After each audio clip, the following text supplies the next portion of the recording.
It was 2 a.m. when my phone buzzed. I was half asleep, disoriented, and expecting maybe another work notification. Instead, my heart stopped. The message was from my wife's number. "She's mine now." I stared at the screen, thinking my mind was playing tricks. I rubbed my eyes and reread it. The number matched hers, but the tone, calm, possessive, and chilling, wasn't hers. Then, just below it, a familiar name, her boss. My stomach sank like a stone in a deep, dark lake. First, I thought it had to be some kind of mistake. Maybe a prank? But the unease had been building for months.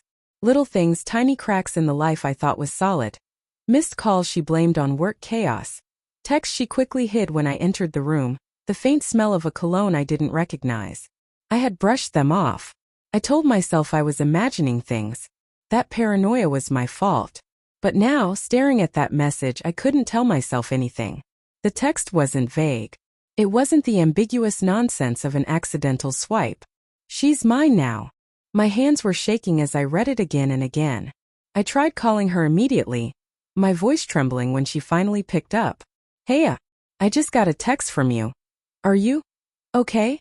Her laugh was light, normal, unbothered. "Yeah, I'm fine." "Why?" "The text. From your phone. At 2 a.m. It says." My voice faltered. I couldn't even finish. "Oh, that." She hesitated. Then too quickly. "That must be a wrong number. Don't worry about it." I wanted to believe her. I needed to believe her. But the instinct in my gut screamed that something had broken beyond repair. I spent the next few days in a haze. I checked her phone, carefully, discreetly, like a man walking on a wire. Hidden messages, deleted calls, emails that started with her name and ended in the kind of flirtatious familiarity that made my chest tighten. Every little detail I had ignored before suddenly screamed at me. I remembered last week, the night she worked late. I'd driven past her office and noticed her car wasn't there. When I called, she said she'd stayed with a client. I had let it slide.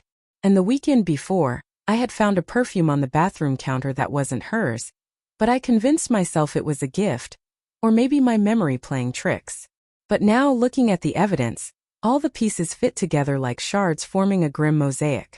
My wife had been slipping away, quietly, deliberately, and I had been blind. I didn't confront her immediately. I wanted proof. I wanted undeniable proof. And I found it when I came home one evening to a jacket left in the hallway. A jacket that didn't belong to me, her, or anyone I knew. I found receipts hidden in her purse, dates and restaurants that didn't match any plans we'd made. And then a message accidentally left open on her laptop, the kind that doesn't lie. "I can't wait to see you tonight. I feel free when I'm with you." I confronted her the night I found it. My voice shook, barely above a whisper. "Is it true?" Her eyes filled with a kind of sad resignation. I didn't mean for it to happen this way," she said. And in that moment I realized the person I had loved, the one I thought I knew, had been living a life parallel to mine, and I had only glimpsed it through cracks. I felt rage, heartbreak, disbelief, and an aching hollow grief that made my chest feel too heavy to breathe. And yet, beneath it all, a strange clarity began to settle. I couldn't force love back. I couldn't undo months of deceit. I could only choose myself. The next morning I packed a bag. She tried to stop me, tears and pleas in her voice, but I didn't look back. Each step toward the door was a step toward reclaiming myself from the wreckage. I didn't yell. I didn't scream. I didn't even slam the door. I simply left. Quietly. Respectfully. Because holding on to someone who has already chosen another isn't strength. It's surrender. Weeks later, I sit in the silence of my apartment, replaying memories that once brought me joy and now only sting.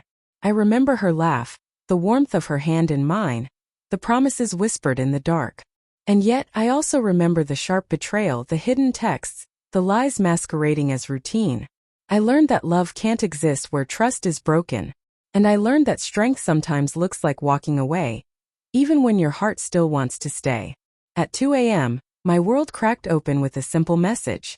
And now, in the quiet aftermath, I am slowly, painfully rebuilding, stronger, wiser, and finally free from the shadow of betrayal.